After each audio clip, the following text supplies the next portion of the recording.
आंतरराष्ट्रीय योग दिवस सर्वत्र मोठ्या उत्साहात साजरा झाला। वारकरी संगीताच्या तालावर योग या आगळ्यावेगळ्या भक्तियोग दिन उपक्रमास सांगली जिल्ह्यातील शिराळा तालुक्यात उत्स्फूर्त प्रतिसाद मिळाला।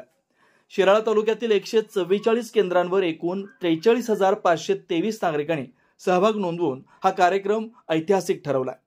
या सामूहिक योग उपक्रमात शिराळा विधानसभा मतदारसंघाचे आमदार सत्यजित देशमुख उपस्थित होते।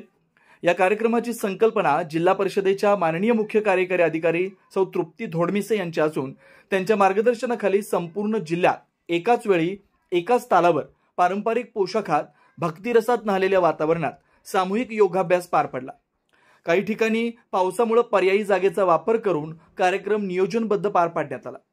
गावागावातून ग्रामपंचायत अधिकारी, शिक्षक, अंगणवाडी सेविका, आशा, स्वयंसेवक, पालक, विद्यार्थी आणि ग्रामस्थ यांनी अत्यंत मोठ्या प्रमाणावर सहभाग नोंदवून भक्तियोग सत्र यशस्वी केलं।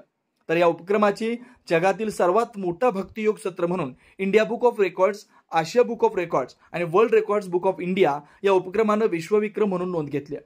सर्व सहभागी नागरिकांना ऑनलाईन प्रमाणपत्र देण्यात येणार आहे। मार्गदर्शक देश नेते माजी मंत्री आदरणीय नाईक साहेब इथं आहेत, तुमच्या भगिनी आदरणीय त्यामत कोट मॅडम तहसीलदार इथं आहेत, आपले सर्व जयगम साहेब असतील, आदरणीय तात्या असतील, अन्य असणारे सर्व सहकारी आमचे बंधू असतील, आमचे गटविकास अधिकारी मोर साहेब त्यांचा सुद्धा इथं आधुनिक राष्ट्रपतीचा उल्लेख करणं गरजेचं आहे। ते सुद्धा त्यांच्या सर्व सहकार्यांनी हा सगळा उपक्रम आपण घडवून आणला, त्याबद्दल मी अंतःकरणपूर्वक आपल्या असणाऱ्या शिराळा पंचायत समितीच्या असणाऱ्या सर्व विभागांचं सुद्धा कौतुक करतो। आता आम्ही सगळ्यांनी आज योग दिनाच्या निमित्तानं आपल्या सगळ्यांच्याकडनं एकच अपेक्षा करतो की शिराळा पंचायत समिती गतिमान कारभारासाठी महाराष्ट्रात अव्वल यावी, या निमित्तानं या योग दिनाच्या निमित्तानं सदिच्छा देतो।